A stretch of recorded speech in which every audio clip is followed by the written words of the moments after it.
नमस्कार साथियों, infusion notes के ऑनलाइन प्लेटफॉर्म पे एक बार फिर से आपका स्वागत है।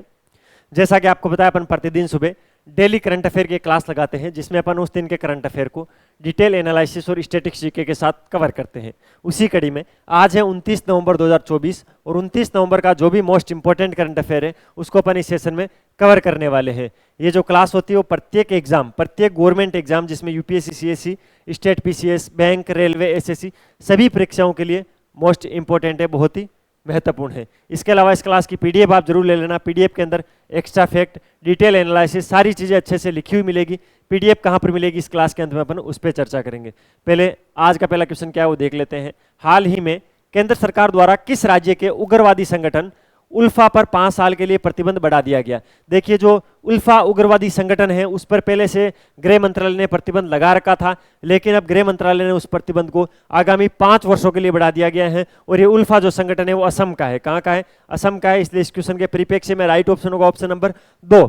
अभी जो नागरिकता संशोधन अधिनियम को लेकर देश के विभिन्न हिस्सों के अंदर हिंसक प्रदर्शन चल रहे हैं, उन हिंसक प्रदर्शनों के अंदर एक कल गृह मंत्रालय की खुफिया रिपोर्ट आई थी, होम मिनिस्ट्री की एक रिपोर्ट आई थी, खुफिया रिपोर्ट। उसके अंदर यह पता चला था कि जो सीएए को लेकर असम के अंदर आंदोलन चल रहा है, तो उस असम के प्रदर्शनकारियों को जो हथियार मुहैया करवा रहे हैं उसके अंदर वो हथियार उल्फा उग्रवादी संगठन के द्वारा करवाया जा रहा है। ठीक है, तो ये उल्फा ने क्या किया था इस बार, किस गतिविधि के चलते उल्फा पर 5 साल का प्रतिबंध लगाया गया है? ये उग्रवादी संगठन है। और जो सीएए को लेकर असम के अंदर प्रदर्शन चल रहा था उसके अंदर प्रदर्शनकारियों को हथियार मुहैया करवाए थे उल्फा ने, ऐसा गृह मंत्रालय की खुफिया रिपोर्ट के अंदर कहा गया था। जिसके बाद असम के उल्फा जो आतंक उग्रवादी संगठन है उसको 5 साल के लिए प्रतिबंधित कर दिया गया है। अगले क्वेश्चन पे चलते हैं। भारतीय तटरक्षक बल ने 27 से 30 नवंबर कल ये पूरा होगा। ठीक है, भारतीय तटरक्षक बल ने 27 से 30 नवंबर तक कहां पर राष्ट्रीय समुद्री खोज और बचाव अभ्यास, जिसको सरेक्स 24 बोलते हैं, उसकी मेजबानी कर रहा है? तो कहां पर? कोची। कोची कहां है? केरल। केरल के कोची के अंदर सरेक्स 24 है वो आयोजित हो रहा है। भारत इसकी मेजबानी कर रहा है। राष्ट्रीय समुद्री खोज और बचाव अभ्यास जिसको हिंदी में बोलते हैं। ठीक है, ध्यान रखना है, राष्ट्रीय समुद्री खोज और बचाव अभ्यास है। इसका 24वां संस्करण है। कहां पर हो रहा है ये? इसकी मेजबानी भारत कर रहा है। भारत के कोची के तट पर हो रहा है। कोची कहां पर है? केरल में है। ठीक है, इसको लेकर क्या क्या इंपॉर्टेंट चीजें मैं बता देता हूं। ये जो सरेक्स 24 है, इस अभ्यास का उद्घाटन किसने किया था? रक्षा सचिव ने किया था। भारत के भी वर्तमान में रक्षा सचिव कौन है? राजेश कुमार सिंह है।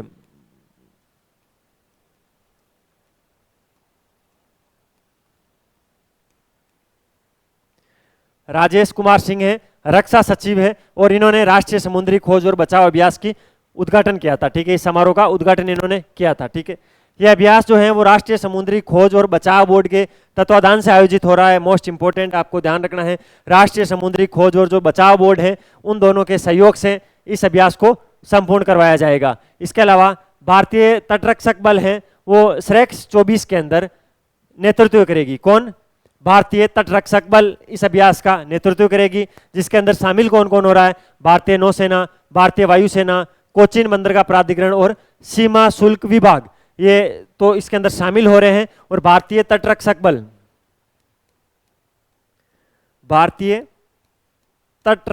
बल है वो इसका लीडरशिप करेगा। ये ध्यान रखना है। देखिए, सरेक्स 24 को लेकर इंपॉर्टेंट चीजें क्या क्या मैंने आपको बताई है। इसका आयोजन कहां पर हो रहा है? कोची, केरल के अंदर। तो इस बार भारत इसका प्रतिनिधित्व कर रहा है। उद्घाटन किसने किया था? राजेश कुमार सिंह ने। कौन है? वर्तमान में भारत के रक्षा सचिव है। इसके अलावा भारतीय तटरक्षक बल है वो इस अभ्यास का नेतृत्व करेगा, जिसके अंदर भारतीय नौसेना, भारतीय वायुसेना, कोचीन बंदरगाह प्राधिकरण और सीमा शुल्क विभाग इसके अंदर भाग लेगा। ठीक है, सबसे इंपॉर्टेंट है इसकी थीम क्या रखी गई थी, इसकी विषय वस्तु क्या रखी गई थी। जो सरेक्स 2024 हुआ उसकी विषय वस्तु आपसे एग्जाम में पूछी जा सकती है।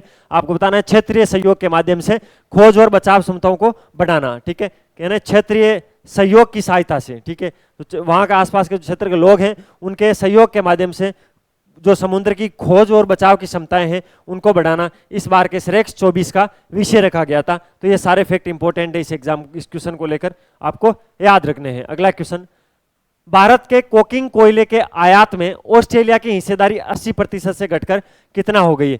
कल इस पर एक रिपोर्ट आई थी। ठीक है, भारत के कोकिंग कोयले पर सबसे इंपॉर्टेंट चीज ये है ये कोकिंग कोयला क्या होता है, ठीक है। कोकिंग कोयला देश विदेशों में कहाँ कहाँ पर होता है, भारत इसको किस यूज में लेता है, वो सारे फैक्ट आपको जानकारी होनी चाहिए, ठीक है। सबसे इंपॉर्टेंट बात क्या है, अभी नीति आयोग ने, किसने, नीति आयोग ने, ये रिपोर्ट किसने जारी की थी, नीति आयोग ने। ये क्वेश्चन उसी रिपोर्ट का एक हिस्सा है, अपन पूरी रिपोर्ट पढ़ लेते हैं तो उसमें ये क्वेश्चन भी कवर हो जाएगा। नीति आयोग ने एक रिपोर्ट जारी की थी जिसके अंदर रिपोर्ट का शीर्षक रखा गया था घरेलू कोकिंग कोल उपलब्धता बढ़ाने और आयात निर्भरता घटाने पर रिपोर्ट जारी की थी, ठीक है। रिपोर्ट का शीर्षक क्या रखा गया था, घरेलू कोकिंग कोल उपलब्धता बढ़ाना और आयात निर्भरता को घटाना। आयात का मतलब क्या होता है, अगर अपने देश में किसी भी चीज का उत्पादन नहीं हो रहा है तो दूसरे देश से अपने देश के अंदर अपन मंगवाते हैं तो उसको आयात बोलते हैं। वहीं इसका विपरीत क्या होता है, निर्यात होता है। आयात और निर्यात आप जानते हो, ठीक है। तो नीति आयोग की ये रिपोर्ट क्या कहती है, नीति आयोग की इस रिपोर्ट में एक चीज लिखी हुई थी कि वर्ष 2022-23 में, यानी पिछले वर्ष की बात की गई थी, ऑस्ट्रेलिया ने भारत को 54% कोकिंग निर्यात किया है, ठीक है। कितना, 54%। मैं बोल रहा हूं ऑस्ट्रेलिया ने निर्यात किया है, इसको अपन ऐसे भी बोल सकते हैं भारत ने ऑस्ट्रेलिया से 54% कोकिंग का आयात किया है। इसलिए इस क्वेश्चन के परिप्रेक्ष्य में राइट ऑप्शन होगा ऑप्शन नंबर 3, ठीक है। 80% से घटकर कितना हो गया है, 54%। यानी इससे पहले जो भारत है वो जितना भी उसको कोकिंग चाहिए होता था उसमें से ऑस्ट्रेलिया से 80% कोकिंग मंगवाता था, लेकिन अब उसकी सीमा घटकर कितनी हो गई है, 54% हो गई है, ठीक है। कोकिंग क्या होता है, कोकिंग एक प्रकार का कोयला ही होता है, ठीक है, जिसको मेटल जिरकल कोयला बोलते हैं। क्या बोलते हैं, मेटल जिरकल कोयला होता है ये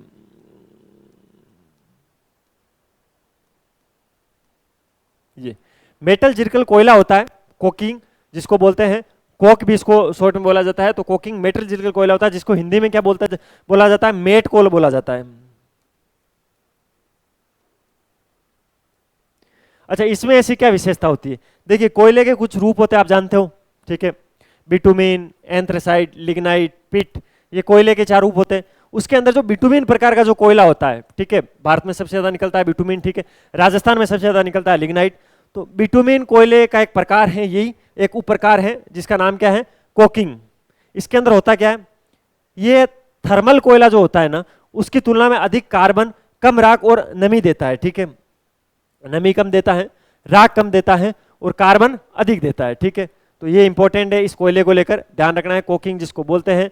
और भारत के अंदर इसके बड़े भंडार हैं, फिर भी भारत है जो 85% कोकिंग का आयात करता है, ठीक है। भारत के अंदर अच्छे खासे कोकिंग के भंडार है, लेकिन फिर भी अभी भारत 85%, यानी टोटल जितना भी कोकिंग यूज होता है उसका 85% तो भारत आयात करता है, ठीक है, यानी बाहर से मंगवाता है। अगले क्वेश्चन पे चलते हैं। पूर्वोत्तर क्षेत्र की पर्यटन संभावनाओं को उजागर करने हेतु किस राज्य में 12वें अंतरराष्ट्रीय पर्यटन मार्ट का आयोजन किया जा रहा है, ठीक है। इसका कल शुभारंभ किया था, ठीक है, किसने किया था, गजेंद्र सिंह शेखावत ने किया था। कहां से, जोधपुर से गजेंद्र सिंह जी शेखावत। उन्होंने 12वें अंतरराष्ट्रीय पर्यटन मार्ग, जिसको शॉर्ट में ITM बोला जाता है, 12वें ITM का उद्घाटन किया था, ठीक है। कहां पर किया था, असम में किया था। असम में कहां पर किया था, असम का एक राष्ट्रीय उद्यान है आप जानते हो, काजीरंगा। असम के काजीरंगा के अंदर 12वें अंतरराष्ट्रीय पर्यटन मार्ट का आयोजन हुआ था, जिसका उद्घाटन किसने किया था, गजेंद्र सिंह शेखावत। केंद्रीय मंत्री है गजेंद्र सिंह शेखावत, उन्होंने इस इवेंट का उद्घाटन किया था, ठीक है। उन्होंने एक चीज बताई थी कि 2023 में, पिछले साल की बात हो रही है, 2023 में 125 लाख लोग हैं वो उत्तर पूर्वी राज्यों को एक्सप्लोर करने के लिए आए थे, और इस साल ही पूर्वोत्तर जो पर्यटक है उसकी संख्या दुगुनी हो गई है, यानी 250 लाख, 250 लाख, 2 करोड़ 50 लाख। पिछली बार 2023 के अंदर 1 करोड़ 25 लाख लोग आए थे उत्तर पूर्वी राज्यों को एक्सप्लोर करने के लिए, और 2024 के अंदर उनकी संख्या डबल हो गई है, ठीक है। और एक इंपॉर्टेंट चीज ये ध्यान रखना, मैंने काजीरंगा लिखा है तो मैं काजीरंगा के बारे में एक फैक्ट बता देता हूं। काजीरंगा ने 2024 के अंदर अपने नेशनल पार्क का दर्जा मिले हुए टोटल 50 वर्ष हो गए हैं, ठीक है, ध्यान रखना है। काजीरंगा कहां पर है, असम के अंदर है, 50 वर्ष पूरे हो गए हैं। क्या बने हुए, नेशनल पार्क बने हुए, राष्ट्रीय उद्यान बने हुए, और पूर्वोत्तर क्षेत्र की पर्यटन संभावनाओं को उजागर करने हेतु 12वां अंतरराष्ट्रीय पर्यटन मार्ग है, उसका आयोजन असम के काजीरंगा के अंदर हुआ था। गजेंद्र सिंह शेखावत ने इस इवेंट का उद्घाटन किया था, और उन्होंने ये बताया था कि पिछली बार 1 करोड़ 25 लाख लोग हैं वो उत्तर पूर्वी राज्यों को एक्सप्लोर करने के लिए आए थे, और इस साल ही पूर्वोत्तर का जो पर्यटक है वो 2 गुना बढ़ गया है। अगले क्वेश्चन पे चलते हैं। ICA के रोस्डेल पाइनियर्स पुरस्कार से किसे सम्मानित किया गया, ICA का एक पुरस्कार है, पुरस्कार का नाम क्या है, रोस्डेल पाइनियर्स पुरस्कार। इस बार यूएस अवस्थी को इस पुरस्कार से सम्मानित किया गया है। किसको? यूएस अवस्थी को। सबसे इंपॉर्टेंट चीज है, ये दूसरे भारतीय हैं इस पुरस्कार को प्राप्त करने वाले, दूसरे भारतीय हैं जिन्होंने रोसडेल पाइनियर्स पुरस्कार प्राप्त किया है। इससे पहले कौन थे? वर्गीज कुरियन का नाम सुना है, श्वेत क्रांति के जनक।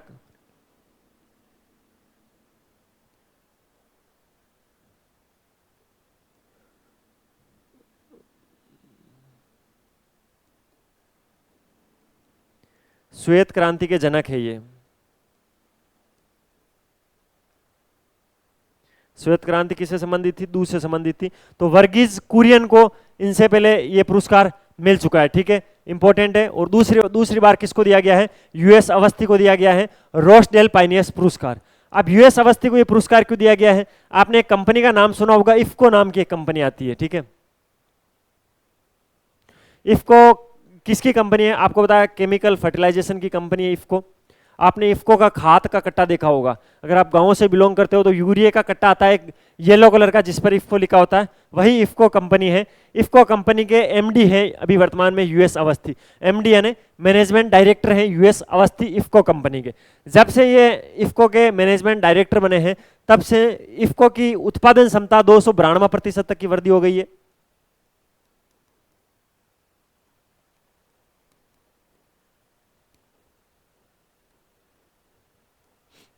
और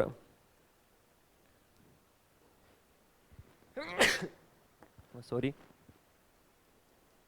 उत्पादन क्षमता में तो 292% की वृद्धि हो गई है और जो निवल लाभ है वो 688% तक बढ़ गया है। इसी उपलब्धि के चलते यूएस अवस्थी को आईसीए ने रोसडेल पाइनियर्स पुरस्कार दिया है। यह पुरस्कार प्राप्त करने वाले ये दूसरे भारतीय हैं। इससे पहले वर्गीज कुरियन को यह मिल चुका है जो कि श्वेत क्रांति के जनक माने जाते हैं। और यूएस अवस्थी इफ्को के मैनेजमेंट डायरेक्टर हैं। जब से ये मैनेजमेंट डायरेक्टर बने हैं उसके बाद इफ्को की उत्पादन क्षमता 292% बढ़ गई है, यानी जो भी प्रोडक्शन करते थे वो प्रोडक्शन 292% तक बढ़ गया है। और जो निवल लाभ है, जो कंपनी का लाभ है, वो 688% तक बढ़ गया है, जिसके चलते इनको ये रोसडेल पाइनियर पुरस्कार दिया गया है। सारे फैक्ट आपको अच्छे से याद कर लेने हैं। अगले क्वेश्चन पे चलते हैं। अगला क्वेश्चन क्या है? द्विपक्षीय अभ्यास अग्नि वॉरियर 2024 भारत और किस देश के मध्य शुरू हुआ है? ठीक है, एक द्विपक्षीय अभ्यास है, कल ही शुरू हुआ है, जिसका नाम है अग्नि वॉरियर। क्या है? अग्नि वॉरियर 2024। यह भारत और सिंगापुर के मध्य शुरू हुआ है। ठीक है, किन किन के मध्य? यह भारत और सिंगापुर के मध्य होने वाला अभ्यास है, युद्ध अभ्यास है। ठीक है, द्विपक्षीय, दो देशों के मध्य होता है, तो एक भारत है, दूसरा सिंगापुर है। ठीक है, अब जानते हैं कब से कब तक है। ये कल शुरू हुआ था और 30 नवंबर यानी कल खत्म होगा, आने वाले कल में 28 से 30 नवंबर यह अभ्यास हुआ था अग्नि वॉरियर। ठीक है, कहां पर हुआ था? महाराष्ट्र के अंदर ये हुआ था। महाराष्ट्र में कहां पर हुआ था सर? तो देवलाली फील्ड फायरिंग रेंज के अंदर ये हुआ था। कहां पर? Devlali field firing range. Devlali लिख देता हूं, आप आगे का आप खुद देख लेना। देवलाली फील्ड फायरिंग रेंज के अंदर 28 से 30 नवंबर 2024 महाराष्ट्र के अंदर ये है। वहां पर अग्नि वॉरियर 2024 होगा भारत और सिंगापुर के मध्य। ठीक है, इंपॉर्टेंट है, ध्यान रखना है। इसके अंदर होगा क्या? वही है, दो देशों के मध्य बातचीत होगी, पेशेवर बातचीत होगी। ठीक है, जो भी तोपे वगैरह हैं उनके सर्वोत्तम प्रयोग कैसे किया जा सकता है युद्ध के अंदर, वो सारी चीजों का आदान प्रदान होगा। कुछ सिंगापुर वाले बताएंगे, कुछ भारत वाले बताएंगे। ठीक है, इससे पहले भारत और सिंगापुर के मध्य आपको पता होना चाहिए 6वीं भारत सिंगापुर रक्षा मंत्रियों की वार्ता हुई थी और इस वार्ता के बाद इस अभ्यास को किया जा रहा है। ठीक है, तो मोस्ट इंपोर्टेंट है, ध्यान रखना है। भारत और सिंगापुर के मध्य, जो भारत और सिंगापुर के रक्षा मंत्री हैं, भारत के रक्षा मंत्री कौन है? राजनाथ सिंह है। तो भारत और सिंगापुर के रक्षा मंत्रियों के मध्य 6वीं भारत सिंगापुर जो संयुक्त बैठक हुई थी, वार्ता हुई थी रक्षा मंत्रियों की, उसके बाद के अंदर यह प्रोग्राम लॉन्च किया गया है अग्नि वॉरियर 2024, जो कि भारत और सिंगापुर के मध्य महाराष्ट्र के देवलाली फील्ड फायरिंग रेंज में 28 और 30 नवंबर को आयोजित होने वाला है। यह भी चल रहा है वर्तमान में। अगला क्वेश्चन, भारत का पहला ग्रीन हाइड्रोजन ईंधन स्टेशन का उद्घाटन कहां किया जा रहा है? तो लद्दाख के अंदर। इसका कार्य पूर्ण हो गया भाई। लद्दाख के अंदर भारत का पहला ग्रीन हाइड्रोजन ईंधन स्टेशन है। क्या है? भारत का पहला ग्रीन हाइड्रोजन ईंधन स्टेशन है। और कहां पर? लद्दाख के अंदर इसका उद्घाटन किया गया है। अब कई चीजें हैं वो मैं आपको बताऊंगा इस क्वेश्चन के रिलेटेड जो इंपॉर्टेंट है। आपको एक तो अमारा राजा इंफ्रा कंपनी के बारे में ध्यान रखना है।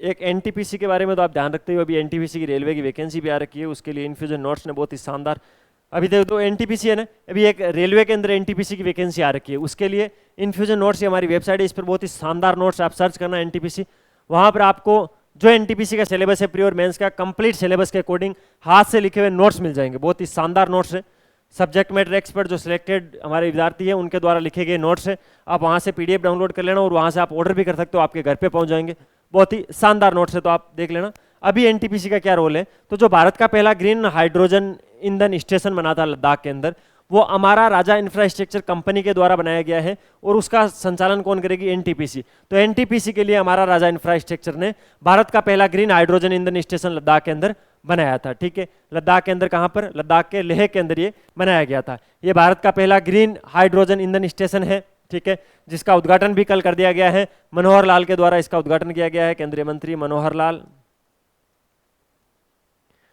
लाल जी ने इसका उद्घाटन कर दिया है, ठीक है। अब उत्पादन कर दिया तो सर इसमें से क्या प्रोड्यूसन होगा, तो इसके अंदर प्रतिदिन 80 किलोग्राम ग्रीन हाइड्रोजन निकलेगी, कितनी, 80 kg पर डे, 80 किलोग्राम प्रतिदिन ग्रीन हाइड्रोजन का उत्पादन होगा, ठीक है, जिससे 5 हाइड्रोजन ईंधन सेल बसों के साथ उत्सर्जन मुक्त परिवहन संभव हो पाएगा, ठीक है। तो ध्यान रखना है आपको, तो ध्यान यही रखना है 80 किलोग्राम पर डे इसकी उत्पादन क्षमता है, केंद्रीय मंत्री मनोहर लाल जी ने इसका उद्घाटन किया है, लद्दाख के लेह के अंदर इसको स्थापित किया गया है, ठीक है। किसने बनाया है, हमारा राजा इंफ्रास्ट्रक्चर कंपनी ने बनाया है, किसके लिए बनाया गया है, एनटीपीसी के लिए बनाया गया है, सारे फैक्ट आपको ध्यान रखते हैं। अगले क्वेश्चन पे चलते हैं, अगला क्वेश्चन क्या है, initiative in promoting company of year का पुरस्कार किसने जीता है, पुरस्कार का नाम क्या है, initiative in promoting company of year, और इसका अवार्ड जीता है गेल कंपनी ने, जानते हो गेल, ठीक है। गेल को नई दिल्ली के अंदर initiative in promoting company of year का अवार्ड दिया गया है, और ये अवार्ड 2023 का अवार्ड है, लेकिन दिया इसको अभी गया है 2023 के लिए इनको ये अवार्ड दिया गया है, ठीक है। ये भी फैक्ट इंपॉर्टेंट ध्यान रखना है। गेल को क्यों दिया गया है, गेल ने जो हाइड्रोजन टेक्नोलॉजी के अंदर, हाइड्रोजन प्रौद्योगिकी के अंदर इंपॉर्टेंट निवेश किए हैं, इंपॉर्टेंट अनुसंधान किए हैं, और हाइड्रोजन टेक्नोलॉजी को बढ़ाने के लिए जो गेल ने विकास किए हैं, उसके चलते गेल को initiative in promoting company of year का अवार्ड दिया गया है। विशेष रूप से इनकी गेल की एक परियोजना है जिसको ध्यान में रखते हुए ये अवार्ड दिया गया है। गेल की परियोजना कौन सी है, मध्य प्रदेश के विजयपुर के अंदर जो 4.3 टीपीडी ग्रीन हाइड्रोजन पायलट परियोजना चल रही है, गेल की परियोजना का नाम क्या है, 4.3 टीपीडी योजना है, ग्रीन हाइड्रोजन की योजना है, पायलट परियोजना के रूप के अंदर गेल इसको चला रहा है। कहां पर है, मध्य प्रदेश एमपी के विजयपुर के अंदर, कहां पर है, विजयपुर के अंदर, ये है एमपी विजयपुर के अंदर 4.3 टीपीटी ग्रीन हाइड्रोजन पायलट परियोजना चल रही है गेल कंपनी की, जिसके चलते इस कंपनी को initiative in promoting company of year 2023 का अवार्ड दिया गया है, ठीक है। इसके अंदर है क्या, तो इसके अंदर सबसे इंपॉर्टेंट चीज ये है कि 10 मेगावाट प्रोटॉन एक्सचेंज मेम्ब्रेन के माध्यम से अल्ट्रा शुद्ध हाइड्रोजन, जिसके अंदर 99.999% शुद्ध हाइड्रोजन है, उसका उत्पादन ये कंपनी करती है 4.3 टीपीडी योजना के तहत, जिसके चलते इनको ये अवार्ड दिया गया है। तो गेल कंपनी को ध्यान रखना, ये अवार्ड दिया किस प्रोग्राम के अंदर है, कल नई दिल्ली के अंदर एक प्रोग्राम आयोजित हो रहा था जिसके अंदर इनको ये अवार्ड दिया गया था। इंपॉर्टेंट फैक्ट ध्यान रखना है। ये क्वेश्चन जहां तक मुझे लगता है आगामी 1 साल के अंदर सभी एग्जामों में इंपॉर्टेंट है और एग्जाम में पूछा जा सकता है, तो इसको 3 स्टार लगा लेना। भारत में 2023-24 में दूध का उत्पादन कितने प्रतिशत तक बढ़ गया है, ठीक है। 26 नवंबर अंतर्राष्ट्रीय दुग्ध दिवस मनाया जाता है, ठीक है, अपन ने भी मनाया उस दिन। और क्या मनाया जाता है, संविधान दिवस मनाया जाता है, अपन ने भी मनाया। उस दिन एक रिपोर्ट आई थी जिसके अंदर भारत, उस रिपोर्ट के अंदर ऐसा लिखा गया था कि दूध उत्पादन में भारत ने 4% तक की वृद्धि कर ली है। कितनी, 4%। अब 4% वृद्धि करने के बाद वर्तमान के अंदर दूध क्षमता कितनी है, तो 239.9 मीट्रिक टन, 239.9 मिलियन टन, ठीक है। मीट्रिक टन या मिलियन टन, आप इसको याद रखना, मिलियन टन है, इतनी दूध की क्षमता हो गई है। एक उसके अंदर ये फैक्ट लिखा हुआ था, प्रति व्यक्ति दूध की उपलब्धता की बात करें तो 471 ग्राम पर डे, यानी अब भारत का दूध उत्पादन क्षमता इतनी हो गई है कि प्रति व्यक्ति को 471 ग्राम तक मिल्क की व्यवस्था करवाई जा सकती है। भारत के पास इतना दूध है, 239.9 मिलियन टन दूध की क्षमता है भारत की, और पिछली साल से इस बार 4% की वृद्धि हो गई है। ठीक है, इसके अलावा एक उसके अंदर फैक्ट ये लिखा हुआ था, जो देसी मवेशी है, ठीक है, जो भारत की देसी नस्लें हैं, उनसे दूध उत्पादन की जो क्षमता है वो 44.76% तक की वृद्धि हुई है। वहीं बात की जाए विदेशी जो मवेशी है, उनसे दूध उत्पादन की क्षमता में 8% की ही वृद्धि हुई है। ठीक है, ये दोनों फैक्ट भी ध्यान रखना। देशी मवेशियों से दूध उत्पादन की क्षमता 44.76% तक बढ़ी है, और विदेशी नस्लों की दूध उत्पादन की क्षमता 8% तक बढ़ी है। वर्तमान में 471 ग्राम प्रतिदिन की सप्लाई भारत कर सकता है, इतना भारत दूध के अंदर योग्य है। ठीक है, वहीं उसके अंदर कुछ चीजें और भी लिखी हुई थी, मैं बता देता हूं। अंडे के उत्पादन क्षमता में भी वृद्धि हुई है, कितनी, 3.17% अंडे के उत्पादन में वृद्धि कर ली है भारत ने। तो अब बोला, अब क्या स्थिति है अंडे की, 142.77 बिलियन अंडे का उत्पादन भारत कर सकता है। इसके अलावा मांस उत्पादन में 4.57% की वृद्धि कर ली है, यह भी एक इंपॉर्टेंट है। मांस उत्पादन में भारत ने 4.95% लिखा हुआ था, एक जगह 59% लिखा हुआ था। अगर कैसा भी आ जाए तो आप उसको हैंडल कर लेना। ठीक है, एक न्यूज़पेपर के अंदर तो 4.59 लिखा हुआ था, एक के अंदर 4.95 लिखा हुआ था। दोनों फैक्ट आपको याद रखने हैं। ठीक है, इसके अलावा अभी वर्तमान में मांस उत्पादन क्षमता की बात की जाए तो 10.25 मेट्रिक टन, कितना, 10.25 मेट्रिक टन, यह वर्तमान में मांस उत्पादन क्षमता है। सारे फैक्ट आपको ध्यान रखने हैं। जो इकोनॉमिक ज्योग्राफी आती है उसके अंदर ये एग्जाम में क्वेश्चन पूछा जा सकता है। भारत में 2023-24 में दूध उत्पादन क्षमता में 4% वृद्धि हुई है। इस वृद्धि के बाद वर्तमान में भारत की स्थिति क्या है, 239.9 मिलियन टन, या एक जगह एक न्यूज़पेपर के अंदर 239.3 मेट्रिक टन भी लिखा हुआ था, तो दोनों आप ध्यान रखना है। ठीक है, इसके अलावा प्रति व्यक्ति 471 ग्राम प्रतिदिन दूध सप्लाई कर सकते हैं अपन।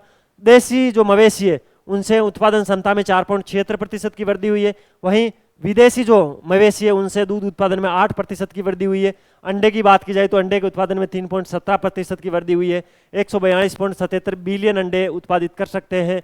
वहीं मांस उत्पादन में 4.59 या 4.95% की वृद्धि हुई है। 10.25 मेट्रिक टन मांस उत्पादन क्षमता है वर्तमान में भारत की। तो भाई ये था 29 नवंबर 2024 का करंट अफेयर। अगर आपको वीडियो की क्वालिटी, कंटेंट की क्वालिटी और मेरी मेहनत अच्छी लग रही है तो लाल वाला बटन दबाकर चैनल को सब्सक्राइब करना, बेल वाला आइकन जरूर प्रेस करना। उससे क्या होगा, नए वीडियो की नोटिफिकेशन आपको पहुंच जाएगी और मुझे मोटिवेशन मिलेगा। अच्छे अच्छे कमेंट किया करो। इस क्लास की पीडीएफ कहाँ पर मिलेगी, तो इस वीडियो के डिस्क्रिप्शन में एक टेलीग्राम चैनल की लिंक दे रहा हूँ, आप वहाँ से डाउनलोड कर सकते हो। लेकिन वहाँ पर आपको मंथली मैगजीन मिलेगी, जो कि इस महीने की आपको अगले महीने की 1 तारीख को मिल जाएगी। इसके अलावा डेली चाहिए तो ये अपने नंबर है 9887809083। आपको इस पर मैसेज करना है कि सर आपकी जो डेली करंट अफेयर की क्लास होती है उसके में पीडीएफ चाहिए और डेली के डेली चाहिए। आपको एक ब्रॉडकास्ट चैनल में ऐड कर देंगे, वहाँ पर आपके नंबर किसी को शो नहीं होंगे और वहाँ पर आपको डेली की डेली ये पीडीएफ मिलती रहेगी। ये हमारी वेबसाइट है, इसको जरूर चेकआउट करना। यहाँ पर सभी वैकेंसीज के लिए हाथ से लिखे हुए नोट्स प्रोवाइड करवाते हैं हम, और ये हमारा इंस्टाग्राम हैंडल है infusion/notes के नाम से। यहाँ पर जो भी नई वैकेंसीज वगैरह आती है, कुछ भी न्यूज़ आती है एजुकेशनल न्यूज़, तो सबसे पहले यहाँ पर मिलती है। और जो अपने प्रतिदिन की डेली करंट अफेयर की क्लास होती है उसकी जो शॉर्ट समरी है वो भी यहाँ पर मिल जाती है। तो मिलते हैं कल फिर नए सेशन के साथ, तब तक अपनी तैयारी जारी रखो, अपने स्वास्थ्य का ध्यान रखो। टेक केयर, जय हिंद।